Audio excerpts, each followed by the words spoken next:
Good afternoon and welcome back to Restaurant Review. I understand it's the first week of May 2014. I've been a little delirious for the last 8 to 10 days, not from the wonderful Jazz Fest, but from some minor setback. Anyway, we've just finished the illustrious Jazz Fest with an extra day called Cinco de Mayo. So we really had some kind of crazy stuff going here in the city of New Orleans. But we're pleased to come back to you to do our normal fare on Wednesdays, and we're really delighted because we found a new source of getting musicians. You know, we've had a hard time, and I'm not going to keep saying it, even though we would plead with you almost every week to give us some names.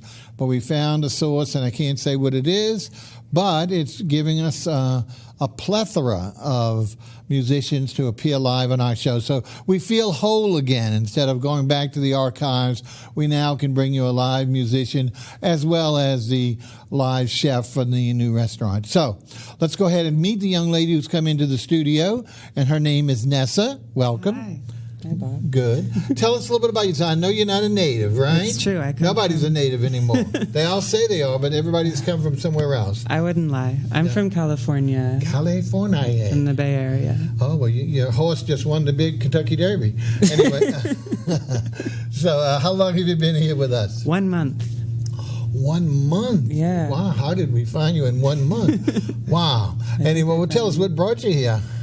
To this show or to Louisiana? No, to New Orleans, all Louisiana. I think music is a big draw. I have a lot of friends who play a lot of different kinds of music. Yeah, I didn't think we had that much reach all the way over to California, but I guess the interrelationships of musicians, networking does it, huh? Mm-hmm. Great. So you've been here a month. What do you think about it so far? It's okay? Oh, I love it. I've lived here for little periods before. Oh, okay. Yeah. So the August is not going to shock you into going home, then? No, I've been here in August before. Okay. Very good. All right, let's see what else we want to talk about. She's really very talented. She's not satisfied with doing one instrument, folks. She's got 2 instruments. She's doing juggling. We were talking about a circus before. She's balancing her keyboard on her lap. And she also has this instrument, which, of course, I mistakenly called a banjo. See that? Isn't that beautiful? But it's not. It's tell us what it is, Nessie. This is a banjolele. Banjolele. Isn't that cute? And she says that's basically a miniature banjo. Yeah, tuned like a ukulele. And she prefers that over the guitar because it has less strings. Yeah, it's lighter weight. Okay, great. Well, all right, enough about anything else you want to tell the folks? Nothing at all. Nothing at all. That's probably best. But you're going to do a little music, a little vocals for us.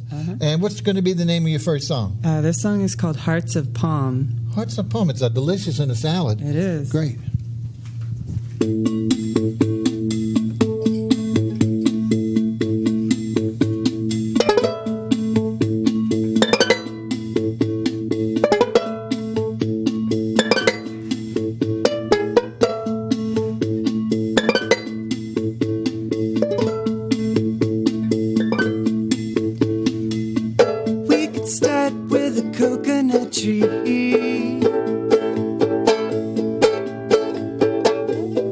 Drink the milk and I'll eat the meat.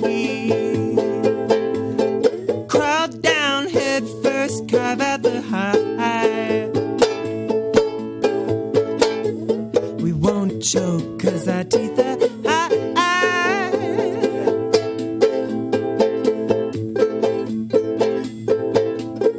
2 hearts of palm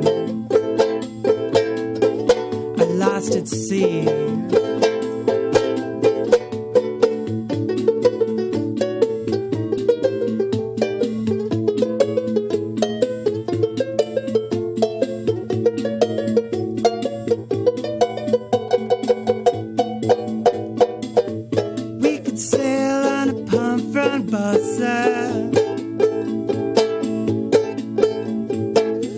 Mango chutney, pineapple sauce. We'll eat our fill and desert the island, feasting with no fear of poison.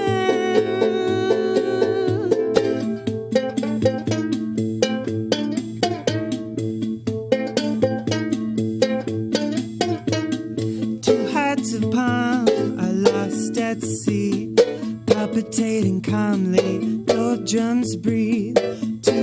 hearts of palm are lost at sea, palpitating calmly, doldrums breathe. Two hearts of palm are lost at sea, palpitating calmly, doldrums breathe. When we wake, there's only horizon. Drink too much and anything's a poison. We watch the stars and count the days. The sharks are deaf to please and praise.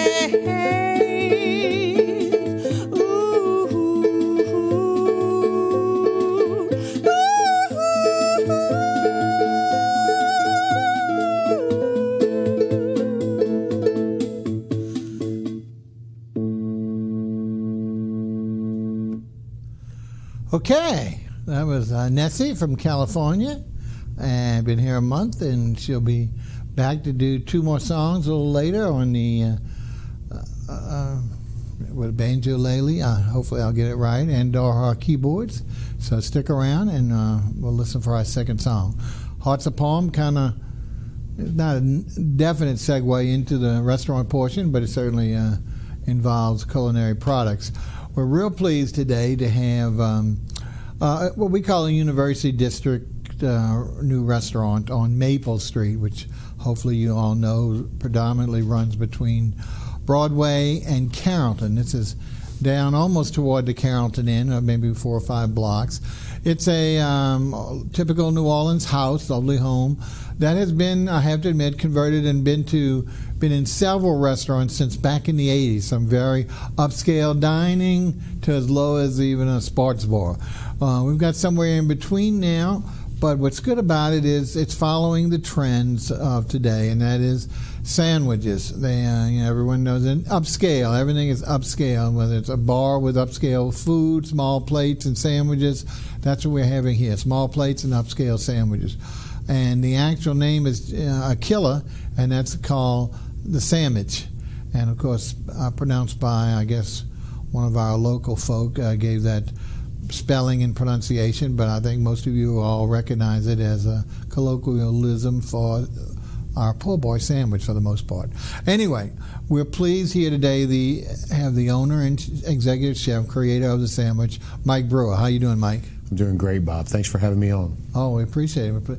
And I know you opened fairly quickly now. How long? What's your history so far? Today is actually our 9-week anniversary. 9 so happy weeks. Birthday to the sandwich. Happy birthday to the sandwich. Thank you for, I didn't know it was a birthday function. Tell us how you came up with the idea. I mean, obviously we all know about po' boys, but how did you come up with the idea of upscaling them as well as, your whole concept that you're presenting? Well, I was actually at the very first Po' Boy Festival, walking around watching all these folks enjoy these wonderful sandwiches and po' boys that people had come up with that you can only get one time out of the year. What was that, on Oak Street? On Oak Street, correct. A few years, I don't know how long. I think it was about 6 years ago, 5 or 6 years ago. Time escapes us old people, but anyway. Me too, Bob, me too. So anyway, so really that recent as being at the Po' Boy Festival. Yes, so I was there and walking around and watching all the happenings and the goings-ons, and said, somebody can make a lot of money if they just took the top 10 po' boys from the Po' Boy Festival and built a restaurant around that. So why not me? Why not you? Why not me? So that was sort of where it started, and as the Po' Boy Festival grew, so did my ideas of what I wanted to do with this. And now it's grown into where it's not necessarily Po' Boy Festival po' boys, but it's more white dining on Leidenheimer, white tablecloth on Leidenheimer. Right. That's what we're shooting for here. So we're demystifying fine dining and putting it where you can hold it in your hands, and you can actually, sort of get your face in there. Yeah. And that seems to be what everyone wants to do now. If I could do it, I'd eat it with a fork and knife. I'm old school, but the food is delicious. And what's really one of the most unique things is that the typical today setup is you order at a bar, at the bar part, whether it's alcohol or not, sandwich bar, and then either a waitress will bring it out to you, or you'll actually pick up your own food and take it to the table. So that is the model of the last 5 years. And what's interesting here is the communication between the front of the house and where you place your order at the bar and the kitchen. It's a beautiful wide open kitchen. I think we're going to have some pictures of some of it. Where that he used an old line technology, and that's putting running a clothesline from the bar all the way straight through that window and connected with a clothespin and the order. There you go. And slings that baby straight down. It is fun to watch. I just hope no one ever gets in the way of it, because I think he might have to up his insurance. But anyway, so you take a look at the open kitchen there. And let's talk about specifics. Why don't we get I've forgotten your address on, told them where it is, but to be sure, what's the exact address on Maple? It's 7708 Maple Street, okay. Basically on the corner of Adams and Maple Street. Right, and you know, for those who know, Maple is just another restaurant row uptown. I mean, we have several of them, not as big as Magazine, of course, or Fred, but almost, because per capita, I mean, every building almost is being converted to a restaurant nowadays. Now, let's talk about specifics about your days and hours of operation. What have we got going now? We're open 7 days a week from 11 a.m. to 10 p.m. Kitchen and bar open the entire time during the day. We have 4 TVs up. We put sports on. We have music going. The zip line you were talking about that we did was sort of a low-tech answer to a high-tech problem, which was getting an order from the bar to the kitchen. Put a great new technology term, zip line. I'm too old to think of that. Anyway, so you can't beat that, folks. 7 days opening straight through, so no matter what time you want a sandwich or a plate, they're there for you. That's what's great. Okay, let's see what else we're going to ask before we actually start taking a look at the pictures. We've cleared that up. Oh, what is your website in case people, and do you have a website, or is it on Facebook, and or some of these other pictures that we don't see or will see also be on that? We did go high tech on that. We do have a website. We have it's www.thesammich, SAMMICH. And the is part of the term without any spaces or underscore. It's one word, the Sammich. The Sammich, right. Okay. The email address is .com? .com, okay, yes. Sorry, because now, we're getting so many more, whatever we call those extensions, that, you don't know what it is nowadays. So it's the old reliable.com. Go ahead. So www.thesammich.com. Our email address is eat@thesammich.com. Phone number is 504-866-6222. Okay. And like I said, we're on Facebook at The Sammich. We're on Twitter, NOLA Sandwiches. We're on Instagram. We got all those grams and Other than phone, do you take any orders on any of the internet or any of the other sources? No, we don't. Just phone orders or in person? Person orders, correct. Excellent. Okay. All right. Well, tell us a little bit about your background besides the big light bulb that went over your head at the Po' Boy Festival. So the folks know you weren't just walking around all of a sudden, I can do a sandwich. Now, you've got a little bit of background. Tell us a little bit about your history here involving some food background. I'm sure I talked to you before. That's actually the whole thing is the light bulb went off, and I said I can cook, and there we took off. I thought sure you had a little bit more experience. No, my degree is actually in electrical engineering from South Alabama and Mobile. That's where I was born and raised. That's how you saw that zip line thing. Yeah, and I moved over here in '99 and started working at Brennan's down on Ross Street. And Chef Mike Roussel. The big pink that's no longer there. The big pink building, that's correct. Chef Mike Roussel, who's passed away. Oh, yeah, wonderful gentleman. Basically took me underneath his arm. I was a waiter there, and I said, Chef, I want to know what you do so I can sell this to the customers out there, and I don't have to drag you out of the kitchen to explain things. And he said, you're a little different than all the rest of the waiters running around here. Trying to get it. So he took me in the kitchen and he taught me how to cook. And every restaurant that I've worked at since then, I did the same exact thing. I said, Chef, teach me how to do what you do so I can explain it.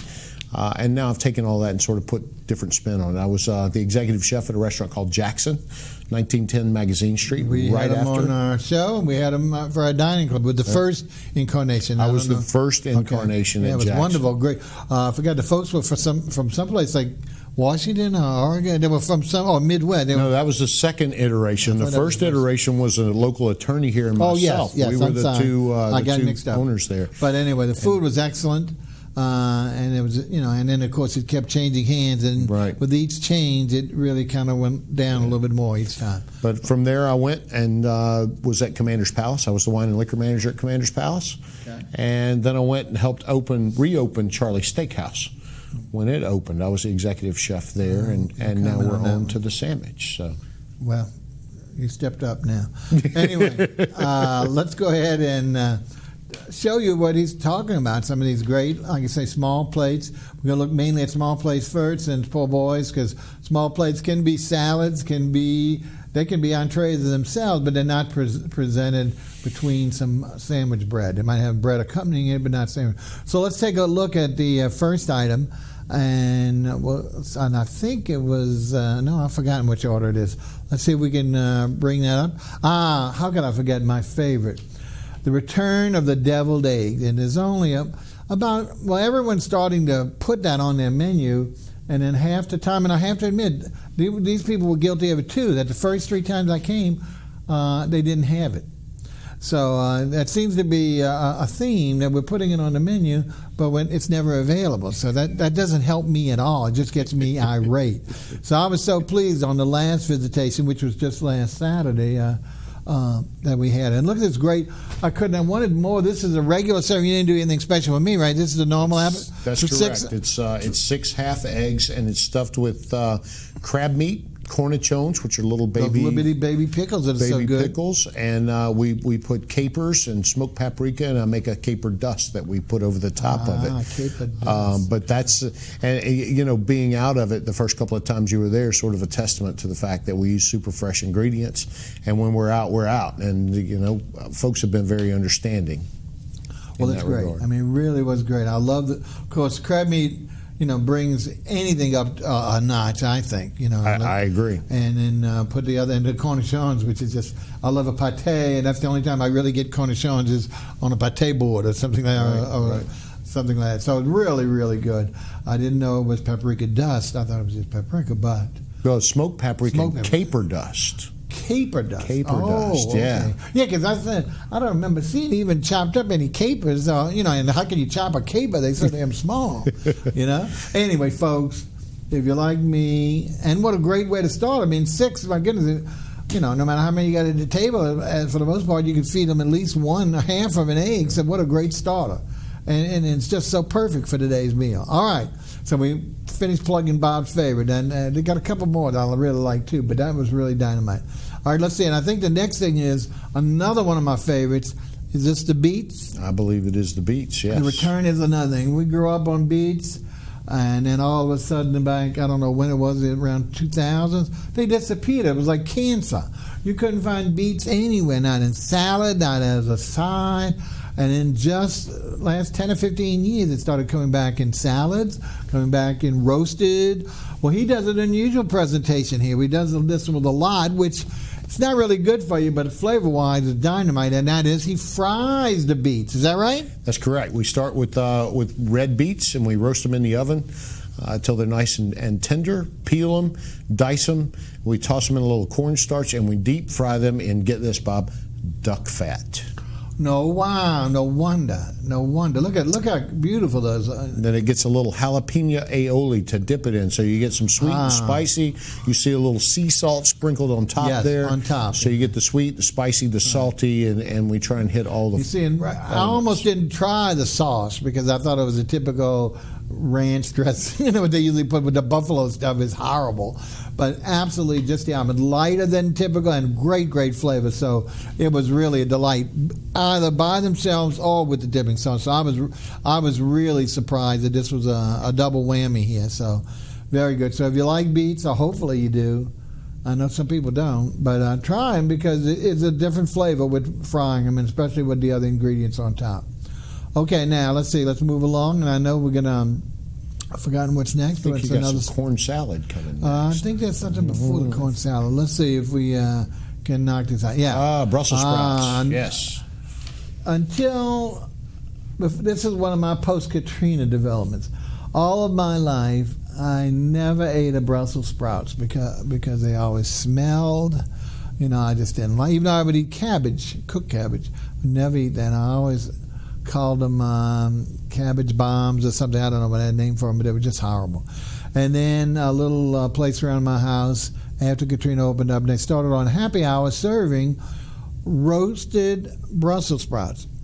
And by accident, I put one on my plate along with the other things, and I fell in love with it. So now I'm just the opposite. So all the people that I know that don't still like Brussels sprouts, when I try and sell them on it, they really think I'm going bonkers, But this is definitely a late habit that I've developed, and really good. Now tell us how you do them, because it's a great preparation here. We start with a raw Brussels sprout and split it in half, toss it in a little olive oil, salt and pepper, and roast it at 350 degrees for about an hour and 15 minutes, which makes it really nice and tender. Very tender. Then when we get an order, we take brown butter and put it in a saute pan and put the Brussels sprouts cut side down on that screaming hot brown butter. Okay. So it gets that nice little caramelization around the corners there. I knew that was different than the normal president I've had, so that was good. I didn't know how you did it, but that sounds great. Go ahead, continue. We toss those around so they get nice and crispy on the outside. And then when we serve them, we shave Parmesan cheese. Parmesan on top. And then crushed roasted hazelnuts, and that's a garlic aioli dipping sauce on the side right there. Right. So you got quite a few things working. I don't know why I didn't taste the hazelnuts, because I love hazelnuts. Yeah, but that's what the sprinkle is on the top there. You see, you make it so finite. I guess I can't make that distinction with my bad eyes, but I love that. But once again, the dress, I don't need it, but the dressing is not some heavy mayonnaise-based stuff, that's just disgusting as far as I'm concerned, even though I know everyone loves it, all ranch dressing. So this is very, very light. Okay, so you see we're going through these, and who would think some of this stuff would be at a sandwich place, huh? You go to your ordinary po' boy place, you can't find any of this. Well, the only side you can find is usually fries or onion rings. Let's tell the truth. And they're because they're basing it all in. There's nothing wrong with that, because we all grew up with that. They're great po' boys, but as we talked about in the beginning, Mike showed that we're trying to upscale the po' boy. Originated by the festival, but that whole idea was upscaling to get something that was unusual, not your normal fried shrimp, fried oysters, po' boys, even though he has those. So it's not like he's exclusive to the upscale idea. So there's some basic po' boys that he knows are damn good that he's going to continue to offer to the regular folk, even as a switch or just for those who won't want to try any of these avant-garde things. But let's go ahead and take a look at, and this might be the grilled corn salad, which was really good.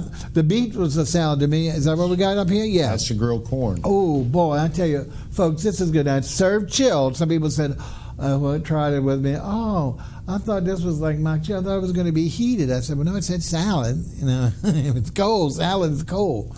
Oh, okay. But anyway, tell us what's in here. It's beautiful. Look at the color. The color is great there, and the flavor is dynamite. We start with corn on the cob, and we grill it in the husk, right? Till it's nice and soft. Then we peel the husk and the silks off. Then we put it back on the grill to caramelize some of that sugar that comes out of the corn itself. Cut it off the cob. Then we take green beans and blanch those in salt water, and then put those on the grill as well. So we get a lot of smoke and a lot of flavor out of that. You're grilling the green beans too. Yes, and we mix that together. It gets a tamari sauce reduction that's got tamari, it's got sugar, it's got Thai red peppers in it. I knew the red peppers. I love the Thai peppers. And then we sprinkle it with bacon dust. Oh. Where do you get What's wrong with bacon dust? Everybody loves bacon. Huh? Bacon. Do you create the bacon dust? Do you make the bacon dust? Or there is actually a product called bacon dust? No, we actually make the bacon dust and the caper dust in-house, and it's a fairly labor-intensive process. But it gives you this salty, smoky flavor that brings out all the goodness in the corn. Without all the chunks and all. So exactly. Fantastic. See, I remember a bacon flavor, but I didn't. Once again, I couldn't find bacon, so I said, well, it must be just my taste buds. But we try and trick you like that. Well, as that's much good. As we can. That's good. I think that's good. I think the chef should be able to play games with the customers, not at their demise. Somebody, as long as it's going to be good. Right. Right. Not to their detriment, not demise. Hopefully, not to their demise. Exactly. Okay, so we have at least one, or if you consider the beet, 2 salads. We've seen several. Now, the next one I think is something really, I love escargot. Again, another one of my favorites. But I never have had fried escargot. You know how you all get fried calamari at every Italian restaurant, or used to be, slowly coming back. Never have I ever seen, it's always done usually in a Bourgogne sauce with the red wine, or the Provençal with the olive oil and and the herbs and stuff. So it's always done in either light or a heavy sauce. Never would I even contemplate that you'd take, I guess the French are crying, but to take their Revue, escargot or snails, for those who don't know that's what it is, and fry it was fantastic. I mean, it looks sacrilegious, but it tastes divine. Let's see if that's what we got here. I went to a big, long thing, went to be something else. That's it. I hit on it right. Look at this order. They almost look like, they're so big, some of them, they almost look like fried oysters. They really did. At first, I thought they mistaken me, and then I looked closer. I could see the calves. If you look on the bottom part around the 6 o'clock point on you, tell you there's the bottom left of the screen. You can see eking through that batter the actual escargot. So that's how you can tell. How did you come up with this idea? And tell us what else have I left out besides just and what was the batter itself? This was a fun thing that we did back at Jackson whenever we had that. One of my chefs actually dropped an escargot in the fryer, and we pulled it out, and I grabbed it because I love snails as well, and thought it was fantastic. So we take this and we sort of shake it in a little cornmeal and fish fry. Then drop it in the fryer for just a few minutes. There's actually no wet part of this. We use the snail juice to stick the corn on there, so that snail flavor really comes flying through whenever it comes out. So we drop it in for a few seconds, get it nice and hot all the way through, and then we toss it in a honey jalapeno beurre blanc that we make in-house. So you get sweet, spicy, salty, all that kind of stuff. So I'm glad. Yeah. I wouldn't want a heavy sweetness. It's not. It's very thin, very mild, and it helps bring out the earthiness of that snail. But it's been a huge hit. You get a dozen snails to an order, and we use the giant escargot, so they're about the size of your thumb. Yeah, they're really big. Huge. I mean, usually they're never that size, And of course, the French always say, because that's the way to go, But fantastic. I mean, it's just a great idea. And it's so interesting to hear how many dishes have come from accidents, similar to what you've just said there. Right. So it's not, and that shows you don't have to always think creative. You can be creative. Anyway, I recommend it, folks. Don't be so snobby. You got to have a traditional way. Of course, when you go to your local, I won't name other restaurant, but when you go to your upscale French restaurant or Italian, go ahead and get your escargot done the way, you're accustomed. But I think you would really think of it as fried mushrooms. It's a finger food. At the Sammich, it's a finger food. So you pick up the snail and you eat it like popcorn. Yeah, that's exactly right here. So a lot of people like fried mushrooms. To me, this is dynamite, much more flavorful than a fried mushroom, even though I understand those who like it. Okay, let's see. I don't know if that's the end of our small plates, and we'll see. Today is a little different in our show. Let me digress for a second, because there are no desserts at the Sammich. Can you believe that, folks? No desserts. So normally, our second half of the show is dedicated to beverages, which we're still going to go over that because they do have beverages here, and desserts. So what we're doing is we've taken more of our normal pictures of the entrees and the appetizer, small plates, so we can stretch it out. So we're going to stop our discussion during the entree portion. Usually we wait till we finish the entrees, listen to our musician, and come back for that last segment. So we're going to stop it, so I got to remember where we are in the program. But I think we're starting the entree. So we've gone through the apps, including the salad apps, and now I think we're going to start with the Sammich, the meat of the matter, or the namesake. Let's take a look and see which one we have. I was chicken wrong. livers. As usual, Bob tries to guess it's wrong. And here is another one. And I told someone about this. They freaked out. Sorry, Mike. But what I love is how he's paired. This, ladies and gentlemen, these are fried chicken livers. Now people say, "Oh no!" Well, I love any pâtés and any liver. I just adore. But this had a phenomenal flavor, and then he upscales it really so much by putting grilled asparagus, la creme de la creme, with it. But tell us look at the flavor. Tell us exactly how you're doing the fried chicken liver. The chicken livers go in a spicy flour and then into a I know milk it had wash. some spice to it, yeah. Well, it's not a heavy spice. No. But it's a little salt and pepper and things like that. Okay.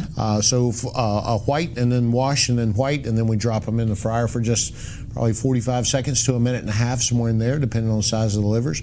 We grill the asparagus with a little salt, pepper, and olive oil. And then there is a raspberry jalapeno vinaigrette that we drizzle over the top, so you get some of that acidic to cut through the richness of that chicken liver. Right. And I'm a big fan of fruit and mixing all those flavors together because to me it just excites the palate. And I guess that's a throwback to my sommelier days at Commander's Palace. Definitely. I like all those flavors together. So that's what this is about, is getting that acid to cut through the richness, the crunch, and the asparagus that go with it. Well, folks, this is really taking something that some people would consider banal or really, not at the top line of the food chain, but taking really elevating, because I'm saying not just because he's fried it, but as you mentioned, the way he seasoned it and put these complements, and then, like I say, to pair it with grilled asparagus, it's so delicate, and then have that drizzle. I mean, it's almost like a salad, but it's like you put fried oysters on top of a Caesar salad. It's almost like that, but the asparagus are still warm, so they're not ice cold. But I love that, the contrast of having a little warm with the chilled lettuce and all underneath. So again, if you can get over the whatever your phobia is about chicken livers, then give it a try. And once again, it's a huge serving, like 4 or 5 or something like that. Size, about 4 chicken livers. And large, so that once again you can share it with your diners that are at the table, and really surprise them with something that they're not going to find anywhere around, I don't believe. Very, very rarely anyplace else. Okay, now I'm afraid to start it again over, but I think this is the part where we actually do the sandwiches. Like I said, I really should have made a specific count of each one so I would know where we are in the show, because once again I come out bewildered, but that's because of my age, folks. Remember, I'm proud of my senility. Okay, let's move forward. Let's see what we have a look at and see if we can nope, that's some hogshead cheese. So I'm not going to say it again. Now this is something else that is good. I thought this is not your smoked tuna dip?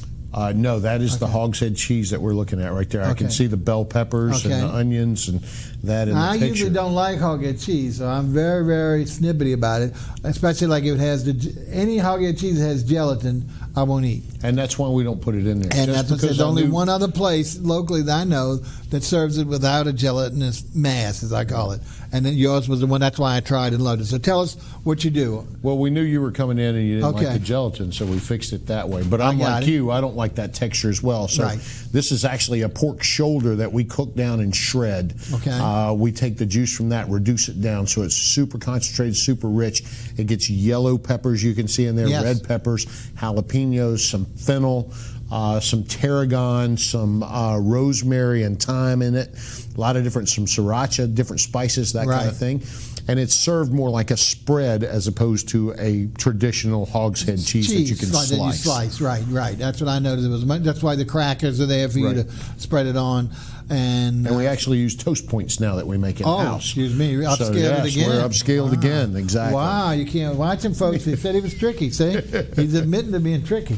All right, now maybe I'm hoping I have a picture, because I know we had both. I think you had some sandwiches while you were there. No, but before I know we had the smoked tuna dip, because that was the first thing I ate at your place and went bonkers. I mean, because I love tuna salad, and this was the smoked flavor, and again, it's served as a spread, as a dip. That's correct. Yes. And I'm hoping that we have a picture of it, because I thought, sure, we did. Now, maybe our people, no. That's okay. To the sandwiches. Well, if it comes up later on, I hope we can show. But don't forget, if you like tuna or tuna salad, try the smoked tuna dip. You're going to die for it. I mean, it is fantastic. Served as a spread with toast. Still toast? Toast points. No. Then it was crackers. It was. We upscaled. So one's toast points. So great flavor. I mean, it was. I took some home, which I never do. It was absolutely delicious. So if we don't have pictures and you like tuna, make sure you try it.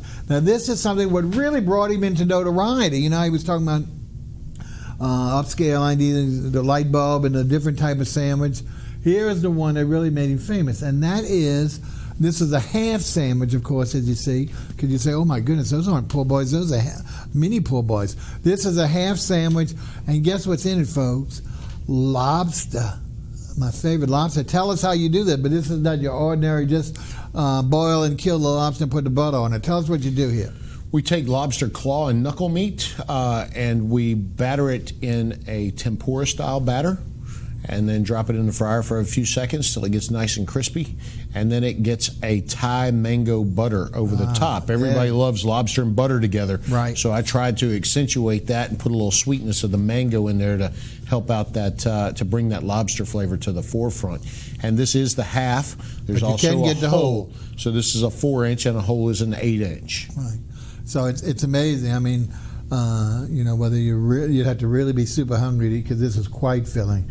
But the flavor of the lobster, if you're a lobster aficionado like I love, that's why when we go to the islands every year in August, I can't wait to go so I can have lobster every day, And it's so nice because there's so few places that have it here, but usually it's just the traditional, pull out the thing, drop in the boil, and have you drawn butter, which is nothing wrong for it. It's very, very good at the steakhouses. But this is like an everyday version you can eat anytime and still get that lobster flavor. And as you mentioned, with that Thai mango sauce, it really brings that flavor up. There's a little heat, but not a lot of heat. There's a little sweet, but not a lot of sweet. So it really is flavorful, and he doesn't have to use the tail, as he mentioned. He's using the knuckle and the claws, which is great meat for this. So a great idea. Okay, I don't know if this is the beginning. I think this is the beginning of the sandwiches. So let's take a look. I think we can do one or two more before we actually break for our songster.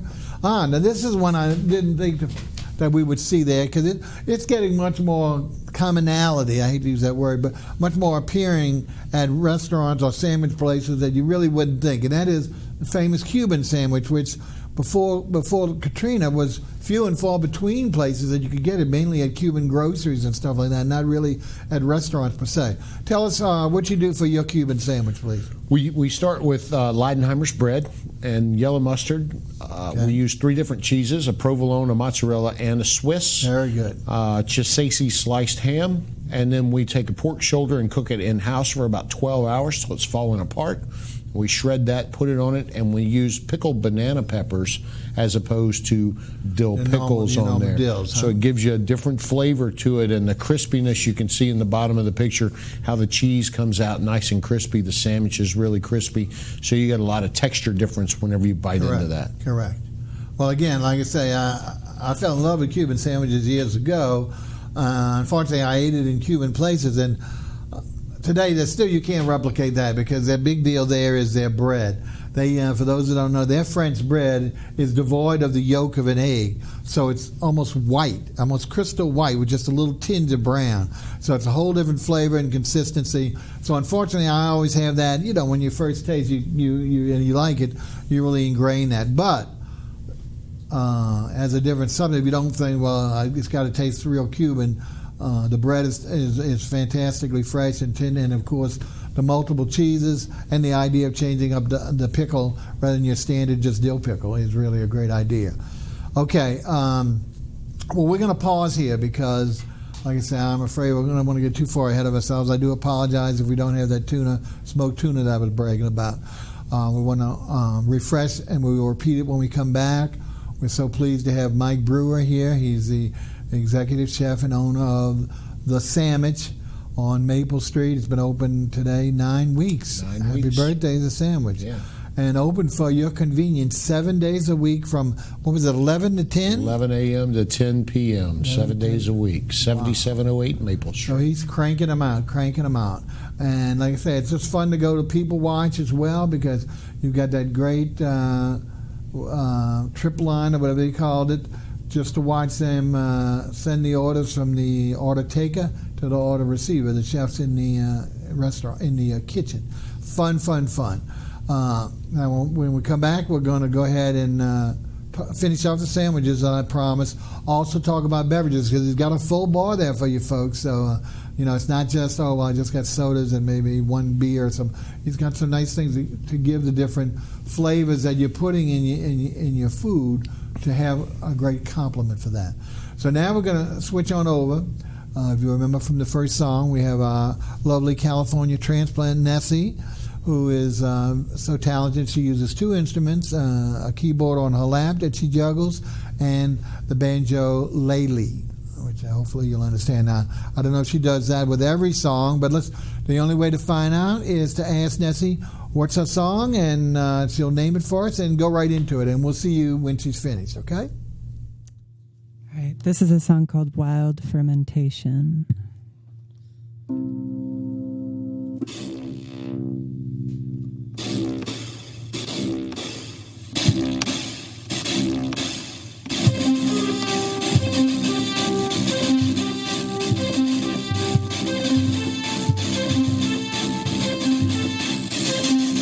Squirming mass of tiny creatures, different motions, different natures. Teeming live and active cultures, eating death and feeding life. Hungry faces with no color on the skulls of hungry sailors, hiding unfamiliar flavors, navigating appetite.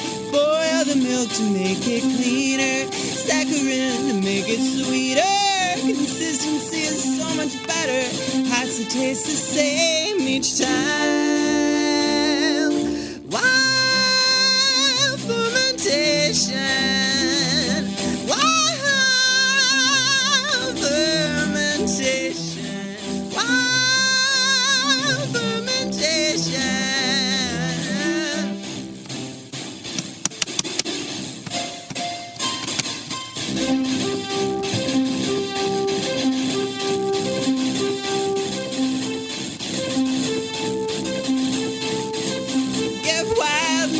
Reject the order, know your food and for your future. Trust your body and remember, safety is the greatest lie. Wild fermentation, wild fermentation, wild fermentation.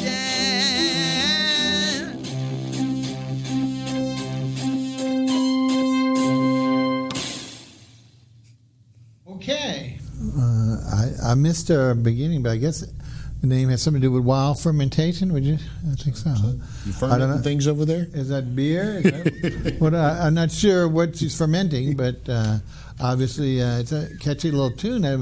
That accordion stuff was keyboard stuff was almost sound like an accordion. Really was going wild there for a second, taking over the whole situation. Anyway, that's Nessie from California, transplanted here, been here a month. She'll do one more song for her. By the way, she doesn't have any scheduled gigs. She's so new, but I did tell her about our old friend Phil Melancon's place, the Neutral Ground, on Sunday nights is open mic, and that's where we used to get a lot of our talent from. Of course, now that I'm so old and senile, I can't get out as late for these musicians who play out in Ferdinand, but she's going to try it out. Okay, now, Now, we're back with Mike Brewer of the Sammich.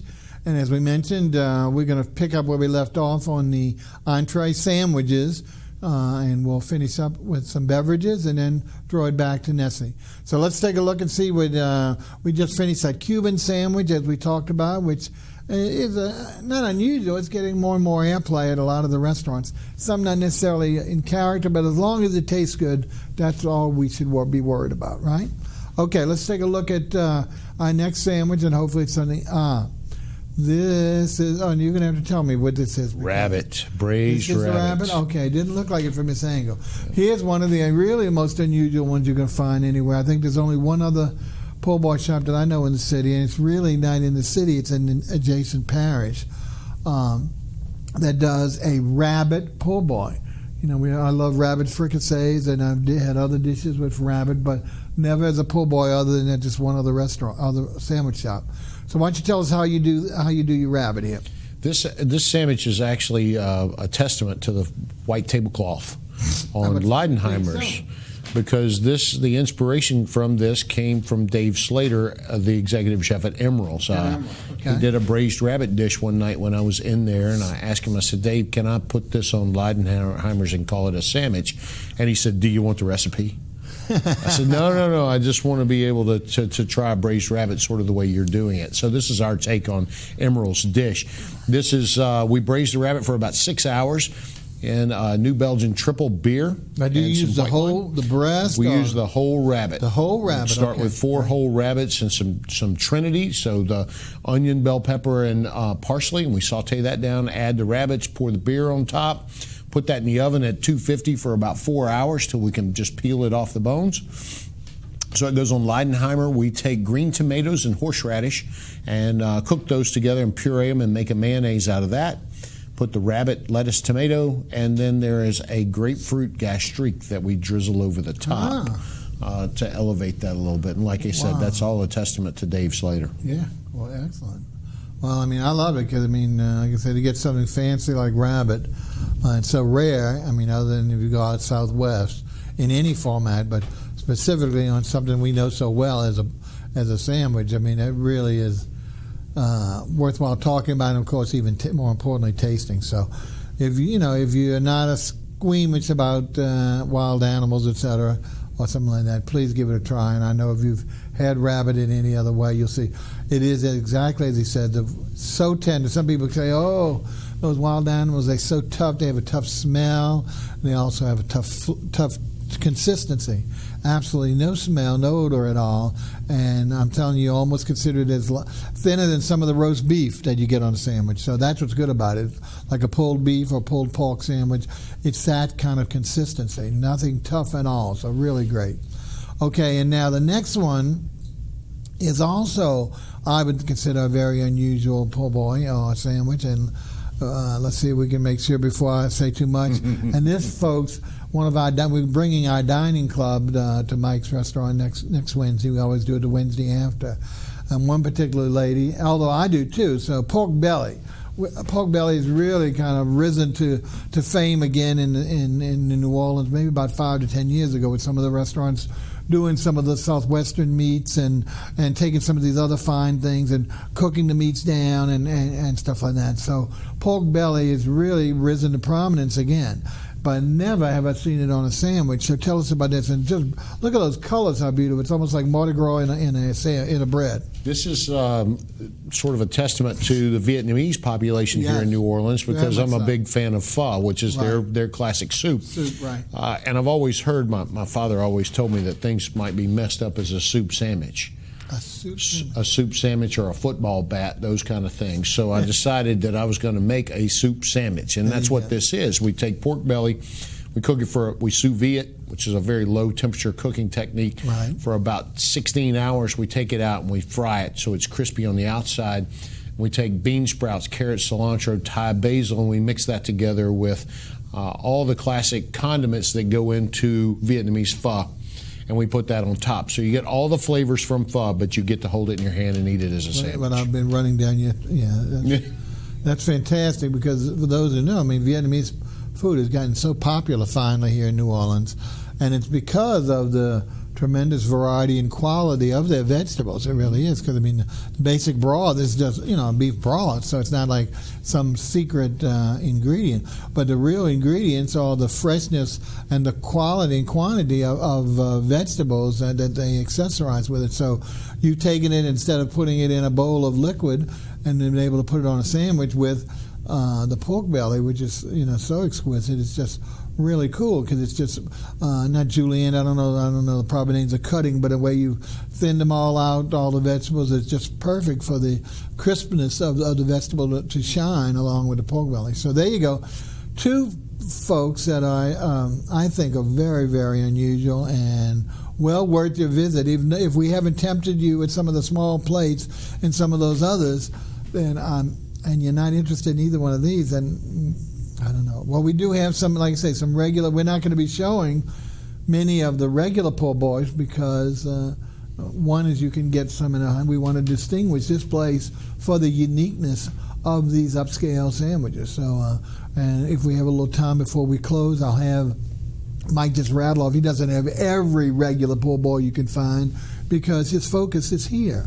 But he does have some of the most common ones, and we'll let him spouse those off. So in case you're reluctant, or one of your guests is reluctant to try anything new, he or she can fall back on something that they know.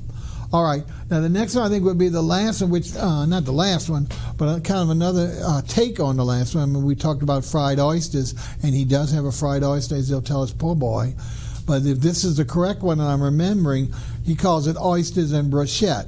Now let's take. Is that correct? That is correct. Tell us now, because it looks just like a fried oyster, poor boy. So. Right, and it's two of my favorite dishes from Louisiana, New Orleans, and specifically is the oyster and brochette from Galatoire's and oysters and brie at Clancy's. And brie and Clancy's. So I shoved those two together and made a sandwich out of it. So these are our Louisiana oysters that we flash fry. There's brie cheese on the bread, and there's that bacon dust again that appears on this spread over. Bacon dust. And then we take Meunier, classic New Orleans Meunier sauce, and drizzle over the top. So you get all those flavors, and we also do a fried oyster with Crystal Hot Sauce Beurre Blanc. And in regards to what you were saying, most of our sandwiches are twist on classics, but we can also do them plain. So you can say, hey, I just want a plain fried oyster. I can get somewhere, Right. That's what I'm saying. That's what's good about it, is that, if you really just want the basics, you're going to be sad. You don't have to say, oh, no, I'm sorry, I got to go down the street and find a po' boy sandwich. So you can have it either way. Same with the fried shrimp. The fried shrimp is really a testament to Tori McPhail at Commander's Palace, because it is shrimp and tasso Henneken on Leidenheimer's. If you've ever had that appetizer from Commander's Palace, it's one of the best things they do over there. And Tori does a fantastic job with it. He's a great friend. But we can just do fried shrimp. That's right, fried shrimp if you sandwich. want. So a lot of fun stuff going on. Excellent. Okay. Well, but this was very, very tasty. The cheese and the bacon, but so much to me, the cheese really added to the flavor. And I love fried oysters. Okay, let's see if we got. Is that our last one, or do we have another one? If not, if we're finished, then we'll talk about some more things before we turn it over. Do we have any more, Mr. Director? No. Got an answer? No. I think that's the last one. I think that's it. Yeah. All right. Well, let's talk about a few more of the same. Like we just mentioned, the regular shrimp and oyster. But I think there's a couple of other sandwiches that, of course, we haven't pictured today. Can you bring them to mind so we can just show the folks? I mean, I don't know why they would need more than what we're showing them already today, but just in case there's something particular that they would really like. Well, I mean, I know this. I mean, I was flabbergasted to see that he has some one or two sliders. Yeah, we just added mini burgers, basically, to the menu. So what we do is in-house, we grind beef brisket, pork shoulder, and leg of lamb, and we mix those together. We make all together. Oh, fantastic. With a little salt and pepper, and it's on a little 4-inch Leidenheimer's roll that we use, and we put several different toppings. We do a smoked Gouda cheese with bone marrow mayonnaise on it. We do a Shropshire with a smoked tomato jam, and we are doing a brie with a foie gras mayo. So is a serving just one of those? A serving is one of those. It's $5.50 for one, $10 for two. Okay. Anyway, so sliders are mini burgers. I know there's another small appetizer, a small plate that I wanted and you still didn't have, and I'm trying to picture it on you. I know you had some vegetables. There was something else, but there was one other one that you had that I. Can you think of another app that you small plate that you don't necessarily always have? That we don't necessarily have all. I mean, the you time. listed, but you don't. In other words, folks, when you go to it's all on a chalkboard. But if it doesn't have a price by it, then they don't have it that day. Okay, that's just.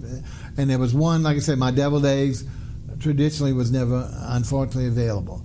And there was one other one, and then there was a third one, and I still didn't get to try that. But you don't recall anything else? I don't recall what that is. Our best seller is actually the duck fat French fries. So we do French fries. We fry those in duck fat, just like the beets, and it gets that garlic aioli, but it gets fresh shaved Parmesan cheese on top. And I tell folks that duck fat is one of the best things in the world. I put a little behind my ears before I go home at night, so my wife likes to cuddle up with me. Okay. Now, we're running out of time, so let's quickly talk about beverage. You have a full bar. Yes. So that includes, of course, soft drinks.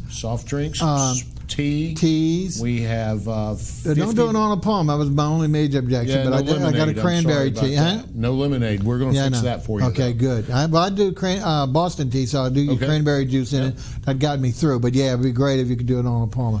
But then you have a full line of alcohol, right? Yes. Now, do you do wines? I don't think you did wine. We do wine. We have 50 different beers in bottle.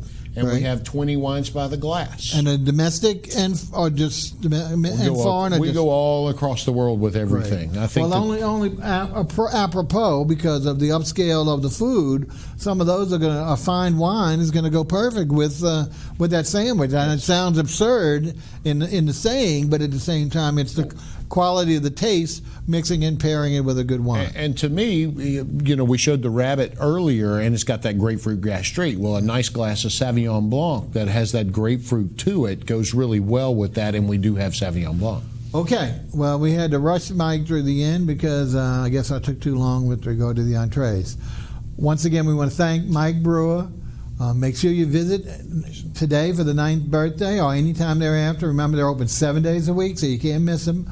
On Maple Street, 11 in the morning to 10 at night, so you couldn't be more convenient. There is some little parking behind the house. It's kind of intricate to get to it. Most of it's on the street. Okay, until then, we're going to see you at restaurants. Now let's go take a listen and look at Nessie. Tell us what your last song will be, dear. This song is called Brenda Nessie.